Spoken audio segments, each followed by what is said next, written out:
it's like filing plastic, you know, so it wants to get stuck in the little grooves all the time, and then you're basically just putting plastic on plastic and not really getting anywhere. So like this already has a really good shape to it, so you don't have too much that you need to do there. But you know, if you have this little central kind of ridge there, this is going to shave more than it's going to, you know, sand.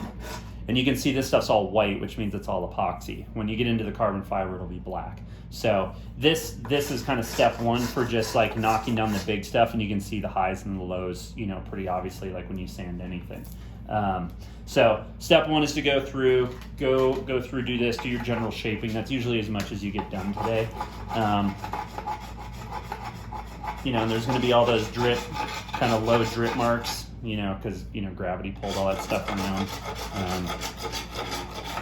And it looks rough like this, but as soon as we put epoxy back on it, it'll be black and shiny and carbon fibery looking again. So you don't have to worry about, you know, putting too heavy of a tool mark in here, because it comes right back out. The epoxy fills it right back in, and it looks great. So typically what we do for day one when you come in and work on it is just generally shape everything. Knock down the really big stuff, and then instead of making more work for ourselves, and it's up to you, but we go through, generally shape it, knock down all the big stuff, and then I put another coat of epoxy on it. That fills in all the scratches, a lot of the gaps, any of the other low spots. It kind of gives us a little bit of buildup.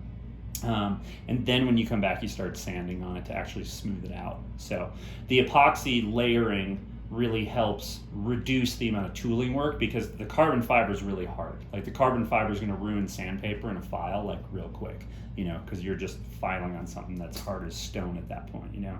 Whereas the epoxy by itself is relatively soft on the surface, you know. So that stuff's easy to work. You don't have to worry about it being itchy because it's just plastic basically. But when you get into the carbon fiber stuff, I suggest you have gloves on, you know, long sleeves. Like I said before, some people it matters to, some people it doesn't. My skin is pretty sensitive, but I've had lots of people do it with like no gloves on and been like, oh, it's totally fine. So, and like I said, it's not nearly as bad as fiberglass is by any means. So, you know, it's not like you're gonna have that